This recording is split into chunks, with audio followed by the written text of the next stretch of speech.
Bonjour à tous, nous sommes le jeudi 21 avril 2016 et vos quotidiens aujourd'hui évoquent une histoire de 21 avril. C'était en 2002, rappelle Le Monde. Souvenez-vous, le Front National de Jean-Marie Le Pen se qualifiait pour le second tour de l'élection présidentielle.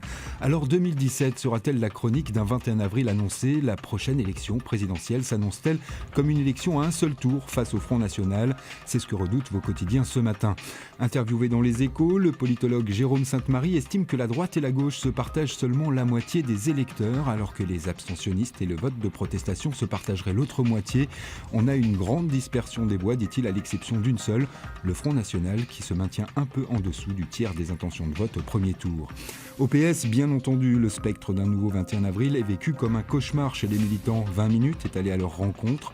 Plein d'espoir en 2012, les militants PS se disent actuellement dépités.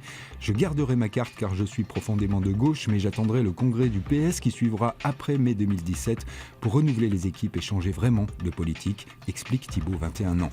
Cette génération 21 avril qui a appris ce que voulait dire la notion de vote utile et qui a le sentiment tenace d'avoir été trahi se prépare à une autre forme de contestation. À lire dans Libération ce témoignage d'Idriss, jeune Strasbourgeois qui a grandi dans une cité HLM. Pendant longtemps, son engagement politique a consisté à taguer frénétiquement des niques Le FN et arracher des affiches. Je crois que les politiques ont réussi à mater ma citoyenneté et celle de ma génération, mais celle qui vient, celle de Nuit debout, est différente. Elle a foi dans sa capacité à changer le monde. C'est le début de quelque chose de nouveau, lance-t-il plein d'espoir. À lire également dans l'Humanité ce matin, la guerre des livreurs parisiens. Après les taxis, Uber s'attaque à la livraison de repas à domicile avec son application Deliveroo.